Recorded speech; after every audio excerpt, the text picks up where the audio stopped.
Buenos días jóvenes, ¿cómo están? Bueno, por acá le vamos a hacer una breve explicación de la primera práctica que vamos a tener durante este lapso académico de bioquímica.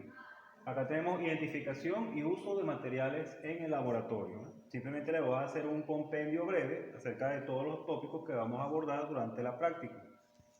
Es bueno, en primer lugar, considerar las técnicas de laboratorio que nosotros empleamos comúnmente en las actividades prácticas. Tenemos acá dos ítems, limpieza del material y la rotulación del material. En la limpieza del material hay que considerar estas tres características que son el lavado, el enjuagado y el curado, para que ustedes simplemente tengan en cuenta en el momento de estudiar que estas tres técnicas son las que comúnmente se emplean para manipular el material que usamos comúnmente en el laboratorio. Y es muy importante cuando nosotros analizamos una muestra, ¿verdad? Siempre rotular el material. Todo el material que nos vayan a proporcionar en el mesón se debe rotular con un marcador y un pequeño tirro, se coloca y se identifica, ¿sí? Si es la muestra A, por ejemplo, muestra A, muestra B, muestra C, siempre es bueno rotularle y colocarle una letra que la identifique. Por acá tenemos un pequeño compendio de los instrumentos volumétricos que vamos a manipular durante la práctica, ¿verdad? Tenemos una clasificación acá, material volumétrico para contener y material volumétrico para verter.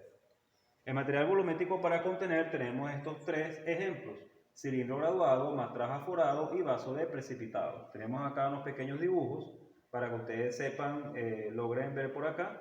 Este es el cilindro graduado, donde el término graduado es porque viene ubicado cada una con mediciones.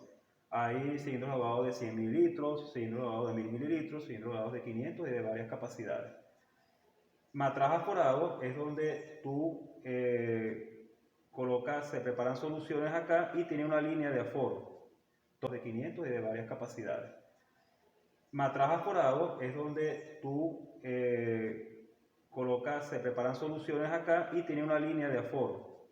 Todas las soluciones que nosotros preparemos con el matraja forado lleva una línea de aforo que es justamente hasta donde se prepara la solución. Eso lo vamos a ir viendo en la práctica. Y tenemos acá otro ejemplo, el vaso de precipitado, que comúnmente lo utilizamos para contener volúmenes que no son exactos, pero son volúmenes aproximados de líquido. Y tenemos por acá el material para verter, buretas, que lo vamos a ver en el transcurso de la práctica, pipetas graduadas y pipetas volumétricas. Las buretas, ¿verdad? Son cilindros, vamos a decir, son cilindros de gran capacidad, de 25 mililitros, hay de 50 mililitros, donde en la parte de abajo contiene una llave de apertura y cierre para que nosotros vamos a utilizar en la práctica. Uno de los usos que tiene es para hacer valoraciones o titulaciones. Poco a poco en las prácticas lo vamos a ir viendo. Tenemos las pipetas graduadas, que son estas pipetas que lo vamos a ver en la práctica. En la guía práctica tienen ejemplos para que las vean. Y las pipetas volumétricas.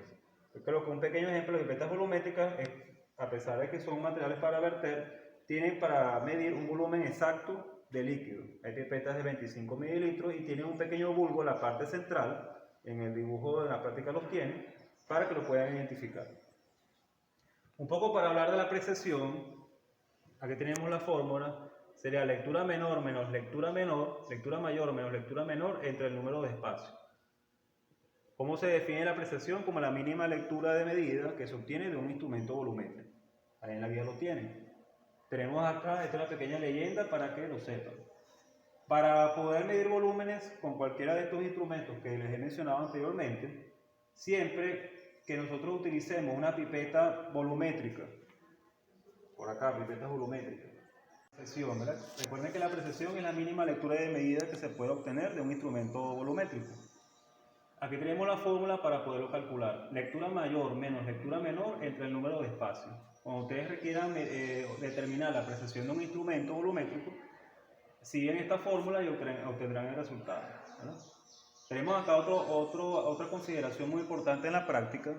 Cuando yo utilizo una pipeta, sea graduada, en este caso la pipeta graduada o la bureta, y yo requiero hacer una medición exacta de un volumen, ¿verdad?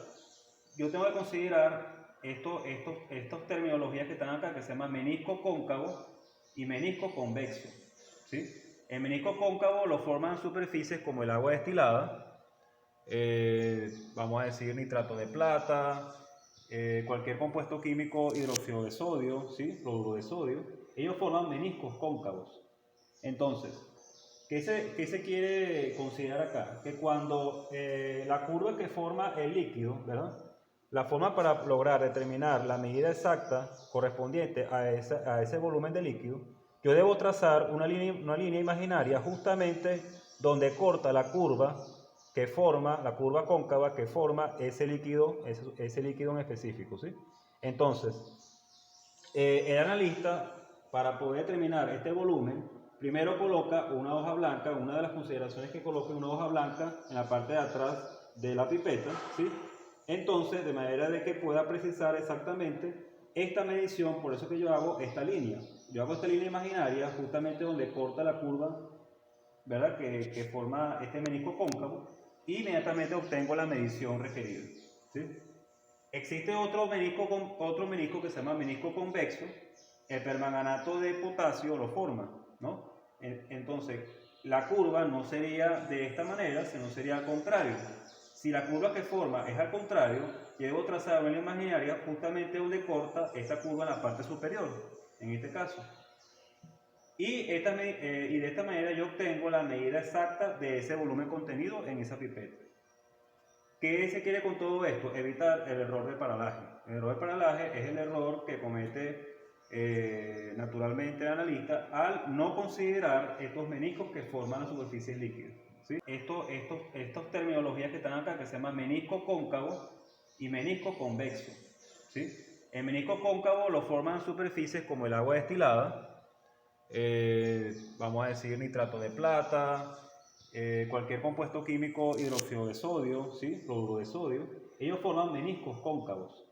Entonces, ¿qué se quiere considerar acá? Que cuando la curva que forma el líquido, ¿verdad? La forma para lograr determinar la medida exacta correspondiente a ese volumen de líquido, yo debo trazar una línea imaginaria justamente donde corta la curva que forma, la curva cóncava que forma ese líquido en específico, ¿sí? Entonces, el analista, para poder determinar este volumen, primero coloca una hoja blanca, una de las consideraciones que coloque una hoja blanca en la parte de atrás de la pipeta, ¿sí? Entonces, de manera de que pueda precisar exactamente esta medición, por eso que yo hago esta línea. Yo hago esta línea imaginaria justamente donde corta la curva, ¿verdad? Que forma este menisco cóncavo, y inmediatamente obtengo la medición requerida, ¿sí? Existe otro menisco que se llama menisco convexo. El permanganato de potasio lo forma, ¿no? Entonces, la curva no sería de esta manera, sino sería al contrario. Si la curva que forma es al contrario, debo trazar una línea imaginaria justamente donde corta esta curva en la parte superior, en este caso. Y de esta manera yo obtengo la medida exacta de ese volumen contenido en esa pipeta. ¿Qué se quiere con todo esto? Evitar el error de paralaje. El error de paralaje es el error que comete naturalmente el analista al no considerar estos meniscos que forman las superficies líquidas, ¿sí? Por eso es importante evitar ese error de paralaje considerando estos términos para determinar ese volumen exacto de líquido. Siguiendo con un poco la clasificación de los materiales de instrumentos de laboratorio, tenemos material de baja precisión y exactitud. Tenemos cilindro graduado, vasos de precipitado, matraz de Erlenmeyer o fiolas. Aquí está un pequeño ejemplo de la fiola. Nosotros no queremos tener una medición exacta de un volumen de líquido. Podemos utilizar estos tres instrumentos que están de ejemplo acá, propios de esta clasificación. Tenemos material de alta precisión y exactitud. Acá sí queremos medir un volumen exacto de líquido. Podemos utilizar, para este caso, buretas. La técnica para utilizar las buretas las tienen en la guía, la pueden revisar. Pipetas volumétricas, matraz aforado, pipetas graduadas. De 1 a... Bueno. Por acá tenemos pipetas graduadas, ¿verdad? Las pipetas graduadas de 1 aforo y de 2 aforos. De 1 aforo es que no tiene cuantificada la punta en la parte inferior de la pipeta, si está cuantificada en la parte superior. Y la pipeta de 2 aforos es que tiene cuantificada tanto la parte superior como la parte inferior de este instrumento de pipeta. Siguiendo por acá, material de uso no cuantitativo. No cuantitativo es que no requerimos cuantificar el volumen que queremos contener. Y además de esto, contiene material que no tiene nada que ver con medición y capacidad del instrumento. Tenemos acá tubos de ensayo, pisetas, beakers, embudos, centrífugas, planchas de calentamiento, entre otros, ¿verdad? Son materiales que no se usan para verter ni para contener volúmenes de líquido. Una cosa que tengan acá en cuenta, jóvenes, es que la bureta es muy importante. Cuando ustedes revisen el material de práctica, van a ver cómo es la técnica para la utilización de la bureta. Pero es importante considerar la técnica del cebaje, que es una de las técnicas inmersas dentro de la bureta. Es decir, la técnica del cebaje conviene decir que es para eliminar las burbujas de aire que queda en el interior de la punta de la bureta. Es necesario utilizar esta técnica para poder realizar una medición exacta de volumen dentro de la bureta, ¿verdad? ¿Sí? Para asumir la capacidad nominal de la bureta y de esta manera poder manipular el interior del líquido de la bureta, ¿sí? Entonces es muy importante aplicar esta técnica para verter en el matraz el volumen que queramos medir y de esta manera poder realizar el análisis. Bueno, con esto terminamos un poco un preámbulo teórico que quería yo demostrarles acá en la primera práctica, ¿sí? Apóyense con el material de soluciones que les dejé en YouTube, estudien ambos materiales que les estoy dejando en estos videos y prepárense para la práctica de la semana que viene.